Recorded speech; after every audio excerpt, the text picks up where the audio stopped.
મારું નામ મુકેશ દશરથભાઈ બોઢાણા છે ને મારું સોફાનું મેન્યુફેક્ચરિંગનું કામ છે. પહેલાં મારો નાનો બિઝનેસ હતો. એ બિઝનેસને મેં વધારવા માટે આદિત્ય બિરલા ફાઇનાન્સમાંથી મોર્ગેજ લોન લીધી કે જે મારે ફેક્ટરી પણ વધારવાની હતી અને બિઝનેસને વધારવાનો હતો. આદિત્ય બિરલા ફાઇનાન્સની મોર્ગેજ લોન માટે મારા ફ્રેન્ડે મને જણાવ્યું હતું.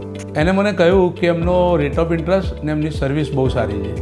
જ્યારે મેં લોન માટે એપ્લાય કરી ત્યારે મને ઓફર પણ સારી મળી અને મારું ડિસ્બર્સમેન્ટ બી બહુ જલ્દી થઈ ગયું. મને સર્વિસ પર્સનથી સર્વિસ સારી મળી. જે કામ 3 દિવસમાં થવાનું હતું એ 1 દિવસમાં કમ્પ્લીટ થઈ ગયું. હું મારા વેપારીઓ, સગા સંબંધી, મિત્રો બધાને આદિત્ય બિરલા ફાઇનાન્સમાંથી લોન લેવાનું સજેસ્ટ કરીશ. Thank you Aditya Birla finance limited. Thank you Aditya Birla capital.